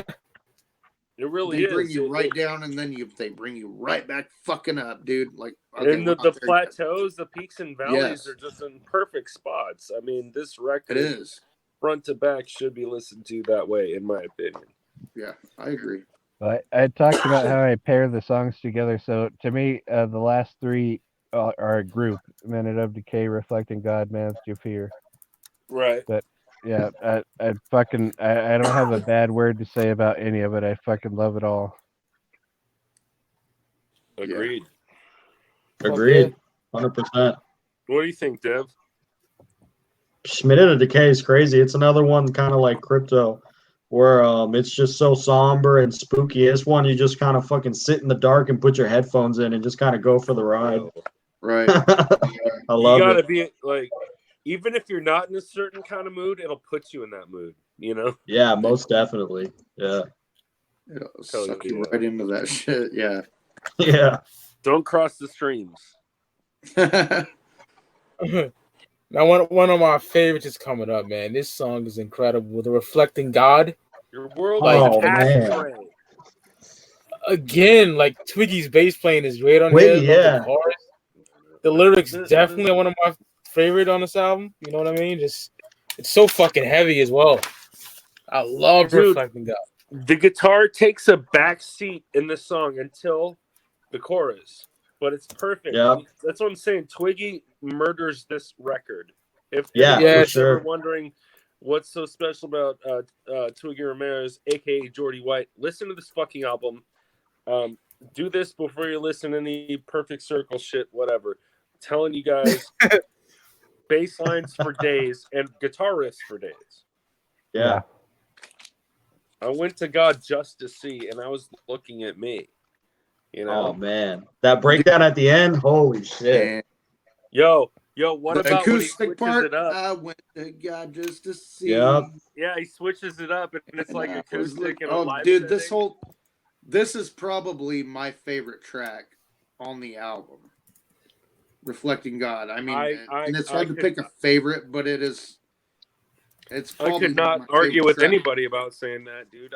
When I would do like mixtapes and shit back in the day, you know, where you'd like put all your favorite songs, I'd have my fucking metal albums, and this song would always be on it. You know, well, the chorus just demands your fucking all of your energy. Just the fucking beginning. Your world is an ashtray. Well, okay, let's it go there. like cigarettes. The more you know. I mean, I was so sick, man.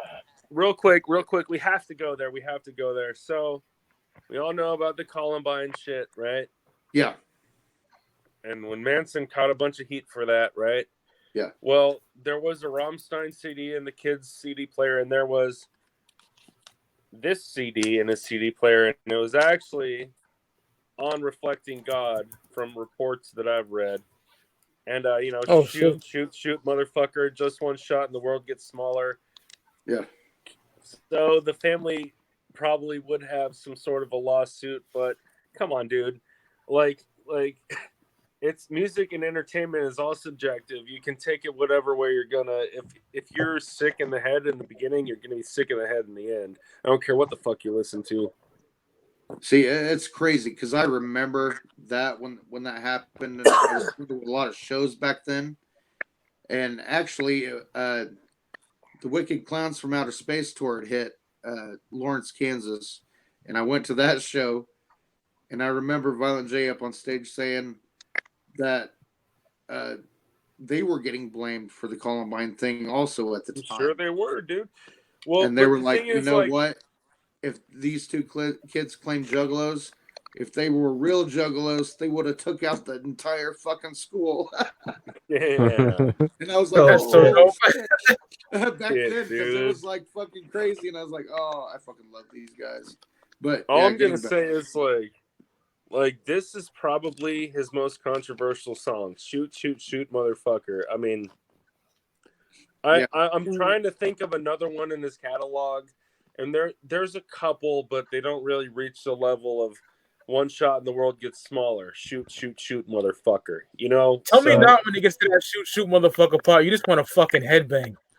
Oh, Yeah, I love right. it. That's what I'm saying. The chorus is so heavy, it just demands all of your energy. It just fucking Yeah, it's sick, man. And when he breaks it into the acoustic part, like right. slowing it I went to down, God you're just like, to see, okay. and I was looking I at me, went so I to haven't God been. just to see. I'm And just then- gonna say this, and I don't mean to discredit what you're saying, but I wonder if we'd really be reflecting on it in the same way if the Columbine thing hadn't been connected to it.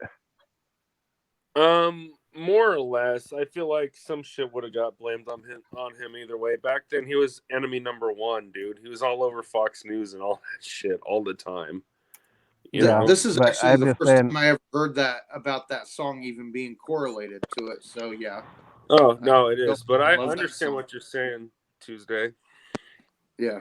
I wanted to ask you guys like this because I was too young at the time. What effects did like post Columbine shooting did it have on Manson's career? Like, is that where shit Oh. kind of like started to Let- fall off on let me him, tell or you- like? let me tell you. Bury him. Let me tell you right Well, now, right. dude. He's even said that he felt like it really killed his career for probably Yeah. a handful of years. So when Hollywood came out, right, and that's regarded, and that's probably my second favorite Manson record. That's a fantastic When record. when Hollywood came out, some of the songs, you know, he kind of just hid things in there about it, but dude, it really fucked him up after that. Golden Age of Grotesque was a whole nother thing, but like I've read interviews where he said that without like Columbine fucked him up for a good 5 or 6 years. I mean, he was still making money, but he also wasn't the Manson of old. And I mean, he should evolve like David Bowie and all his predecessors before him. Each record should be a continuous thing, which is awesome. But he has admitted that that whole Columbine thing, it mentally fucked him up more than anything. Yeah, I'm It gonna say made him this. think twice about everywhere he had to perform. You guys remember the live record he came out with in like '99? Yep. The Yeah. burning cross. Last show on Earth, Yeah, Yeah, last so show on or Earth. last tour on Earth or something. Yeah. I Yeah. believe there's a part in there where he's talking to the audience saying, "The cops don't want me to be here." And I think it was in Colorado the first time, because out of respect, he was supposed to go tour there. Sorry, after that happened, but he didn't. Excuse me. So I believe one of the songs on there, he was talking to the crowd. It's the first time he was there for a while, and the cops didn't want him to fucking be there. And it's also like, I don't like the drugs, but the drugs like me. And it was like, I saw a cop, and then he started sucking my dick. The island was made of cocaine, the sea was made of alcohol, the trees were made out of marijuana, you know, and the clouds made out of cocaine. Like, shit was classic, dude. Well, living here in Colorado, I could tell you what kind of an impact the Columbine shooting had on, you know, just the state of thought, you know, at the time. But about a month and a half after the Columbine shooting happened, I was at a church like youth conference up in Denver, and I got to meet a bunch of kids that were there that went to that school, you know, and talked to them afterwards, and like not that they had anything to say about Marilyn Manson, but just, you know, the experience of going through that. You know, this was before school shootings were a common thing. You know, after that one, it was a while before there was another one, but the impact I think on Manson was like him having to go and like sit in interviews, and then people like asking him directly about, you know, his connection to that, like How am I responsible for two fucking kids, that are in high school, like somewhere, like I obviously Well- never met them or anything like that. And it's his fault. Well, how about Judas Priest? How about Judas Priest when those two kids blew their faces off with a shotgun and the one Did you see survived that documentary, Evil? You see that kid's face? Jesus Yeah. Christ. Yeah, but they said spin the record backwards and it says subliminal, do it. Do it. Oh It's man, do I it. do what? love But they got hearing about acquitted. that shit. Yeah, dude, it's like they're gonna look for a fucking reason why they're fucking. Unfortunately, their children were fucked up in the dome, dude. We're hearing Ozzy Osbourne's Suicide Solution. Yeah, Dude, Suicide I Solution. love that yeah. fucking song. That One song's is great. dude, Fucking great. And what does the song say? What does the song say? Wine is fine, but whiskey's quicker. Suicide is slow with liquor. Like he's not trying to Mine tell is you to blow fine, your head but off. whiskey's quicker. Trying to tell Love you that not shit. to do drugs and shit. Like I come just on. remember that time period, dude, because there was all that shit. People wanted to point their finger at music. Yeah, that was like- the whole Tipper Gore. It was era. evil. It was fucking the devil. The devil is in this music, and he's telling people to kill themselves and all that shit. The last thing I'm gonna say, real quick, about this whole situation, conversation, whatever, is fucking. Sorry. Give me a second. Oh goddamn, what was I thinking about? We're talking about being censored and all that shit. Give me a second. It'll come back to me. This happens to me all the time. It's all good, brother. I bring thoughts up. Come on, it's a lot, man. No, it's cool. It'll come back to me. I'm telling you.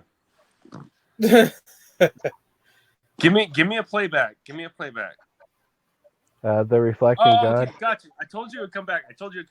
All right, Marilyn Manson, Bowling for Columbine. Remember that movie? Yeah. Yep. Yes, sir.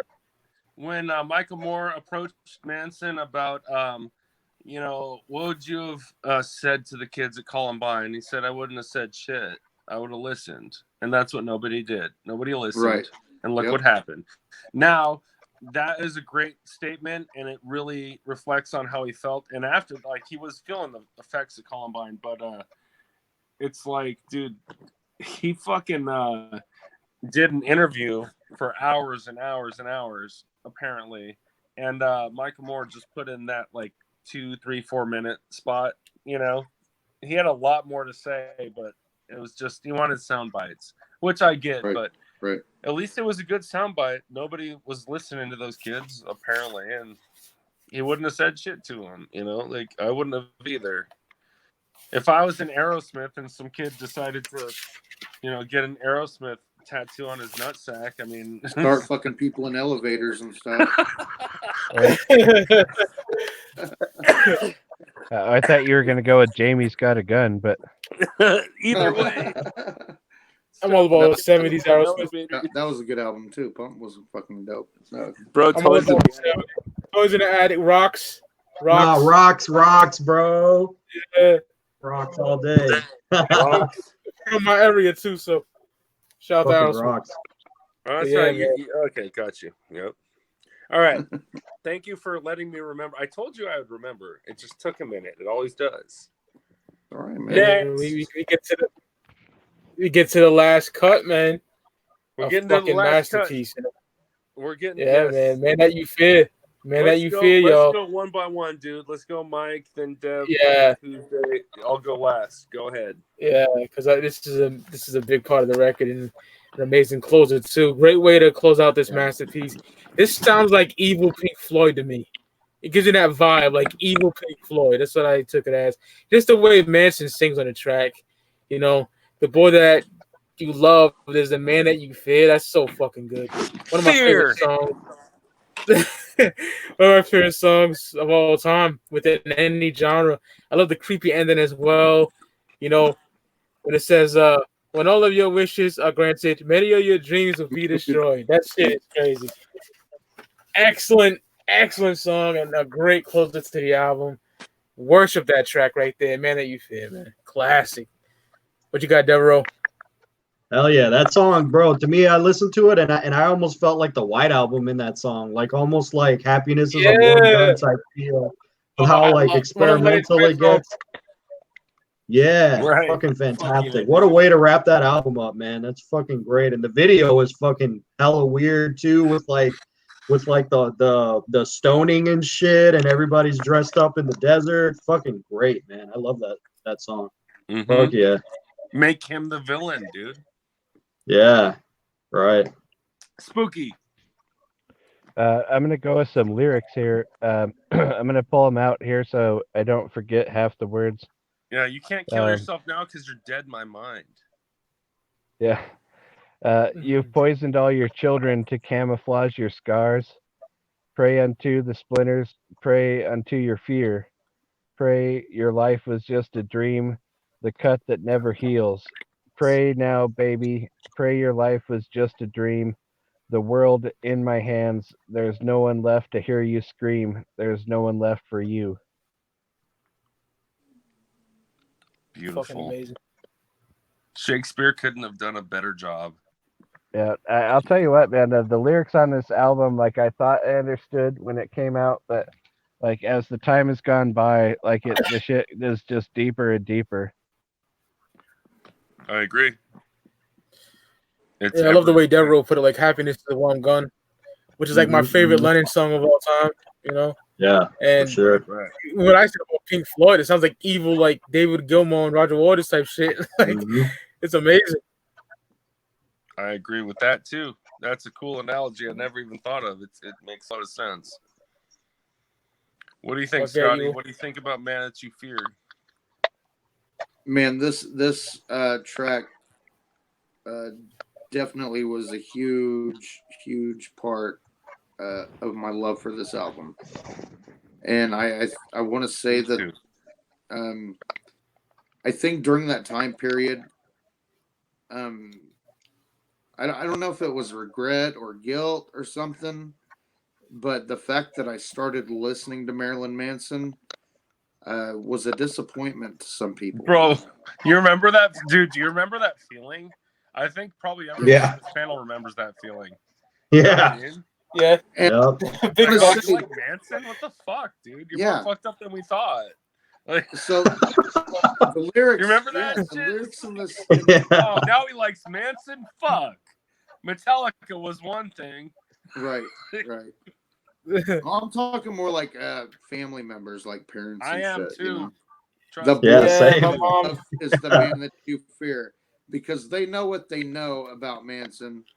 You know what you know about Manson, but the song was very relatable because it was like they looked at you like you were some evil fucking spawn. You know, like what is wrong with you that you like this?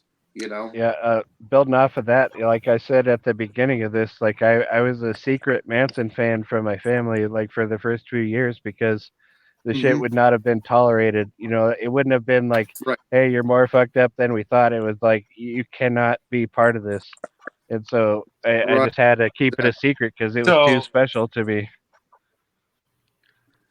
all Yeah, right. my mom literally came upstairs and told me you better not have none of his albums. You know, so my uncle So had to you're hide them hiding. from me. You're hiding. I know, Mom. You I know know? you're hiding them and shit. Getting a shoebox. You know what's up, dude. Yeah, Dude, I did the same shit. hell yeah. That was, All right.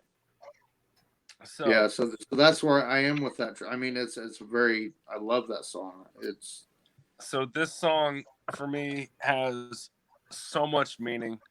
I'm not even talking about the lyrics or anything. I'm talking about the place I was in my life when this thing came on TV. I remember the first time I ever saw the music video, clear as day. It was one of those moments, right? It was summer, summertime, I believe 97. Passed out. I woke up real early in the morning on the couch, right? And it's probably like 3:30, maybe 4 in the morning. Everyone else is asleep. Man That You Fear comes on, and I already liked Manson. I already had the fucking Smells Like Children EP and all that on cassette. And I saw the video, and it was just, it's this vivid memory I have of seeing the video feeling a certain kind of way, and just like being awake for the rest of the day, like waiting for that video to come on again.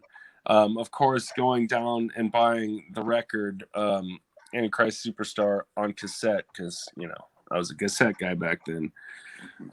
Not long after that, but dude,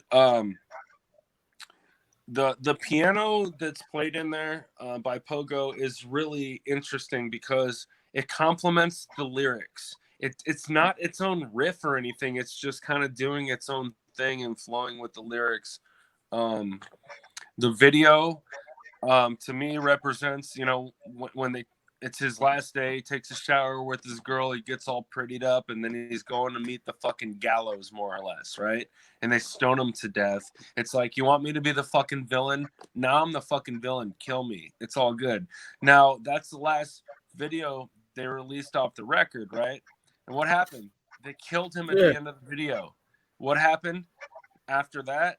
Brand new Marilyn Manson during the Mechanical Animals era. They killed off that character in a film-esque sort of way. Now, that's my interpretation. Hopefully, we can talk about more Manson records next time. And let's not forget, I'm down. When many of your questions or wishes are granted, many of your dreams will be destroyed, whatever. There's that secret track.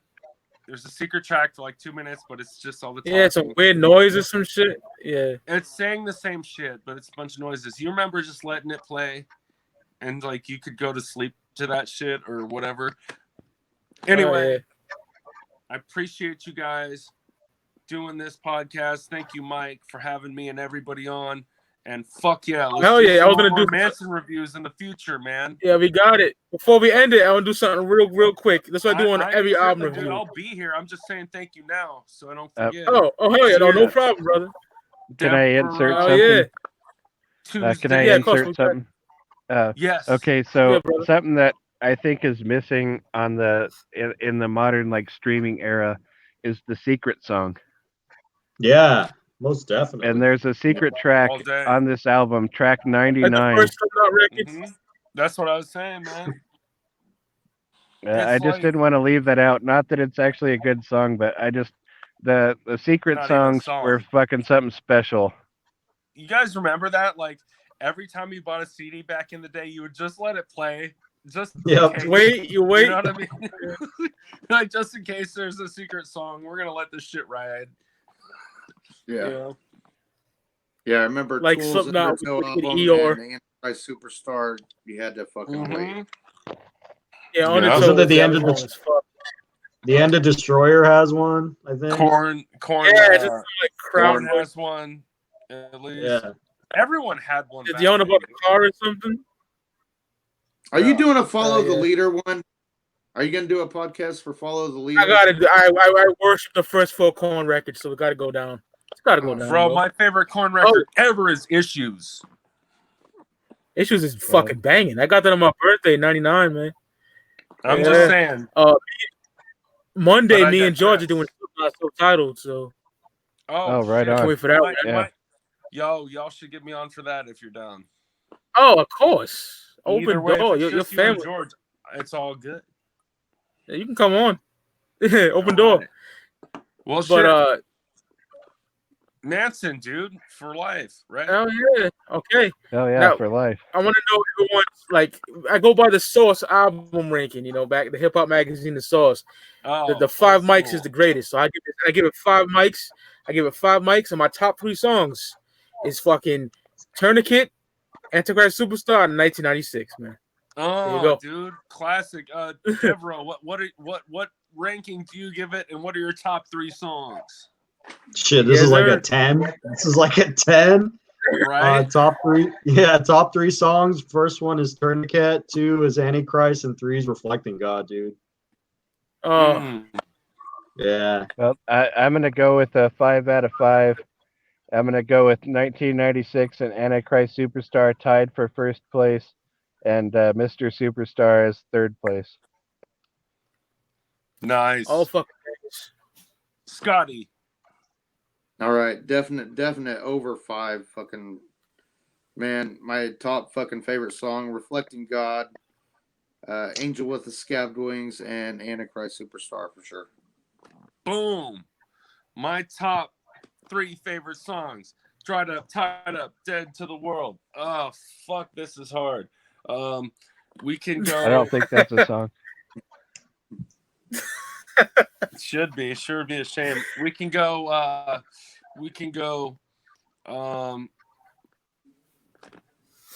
All right, we're gonna go Dried Up, Tied Up. We're gonna go Man That You Fear as number 2, and then we're gonna go Minute of Decay, because it's those 3 songs represent a little bit of each from every portion of the album. And fuck, dude, I don't know what else to say except instead of giving it a 5 out of 5, I'm giving it a 666 on a 666. Yeah. No, if we're talking top 10, this is by far in the top 20. Last thing I'm gonna say about it is that one Worm Boy song. I fucking love that song. I ain't even talking shit about it. Like, it's Yeah. So, flawless front to back, but it's still good. back to front. Check it out if you haven't yet, and if you haven't checked it out by now, I don't know what your fucking problem is. Cheers. Cheers, Evil. I just want to promote something. Me and Devereaux did Kiss, Dress to Kill. Amazing show. We did Iron Maiden self-titled. You guys did Yeah. Yeah, Dress to Kill. My favorite Kiss album, man. It's pretty underrated. Rockin' on Over is is amazing too. But that's my final statement is I apologize. Was made for loving you. What's that? Sorry, what? My final statement is I apologize to the chat. I didn't once take a look at it. I thank everybody for watching. I thank Mike Sears for hosting, and I enjoyed this very much. And I hope we could do it again, man, with another Manson album or Korn or whoever. It was a fucking great time. Hollywood. Fuck yeah! No. This is one of my favorite episodes we ever did. I highly enjoyed this, man. Really, Scotty, you got a show, right? Thanks for having us on, dude. You going live, Scotty? Oh, you know what? I'm gonna have to take about 30 minutes and think of that. Well, if you don't, then maybe I will or someone else. No, I mean, are you going live now for Carnival Spirits After Dark? Not immediately. I thought you were going on Bender Boy's Domination Station. Yeah, yes, that's what I was told. Plan, but it's gonna be in like 30 minutes to an hour still. It's all to good. An hour. I'll be there. Stay fucking tuned. We'll figure it out. But either way, thank you for having me on. Fucking anytime, brother. Your family. I can talk. Bender Boys dominate. Appreciate it, man. How about that production anytime. Too? That production is the shit. Yeah, Trent did that shit, right? He did. But the production of Mechanical Animals is another fucking dope artwork on my Instagram. So yeah, people Scotty. can get a better look. That was dope, Scotty. You showed your little binder. This fucking photo is like over 20 years old, so yeah. It's, wow. I got Manson on my fucked up wall behind here somewhere. Somewhere behind that. See him over there. My shit's about to die, so much love, Mike. Appreciate everybody out there. Much love, Scotty. Kick it here soon, dude. Most definitely, bro. Oh yeah, Devereaux. Love you, bro. I'll be seeing y'all here. Me and Devereaux always do good reviews. Hell yeah. Yeah. All right, much love, guys. All right. See you on the Bender Boys Domination. Great time. Yo. Fuck yeah. How can you enjoy this? Everybody, like, share, and subscribe to Mike Sears Speaky Clout podcast. Hell yeah, yo. Peace, Evil. Thanks for having me on, dude. Later. Anytime, brother.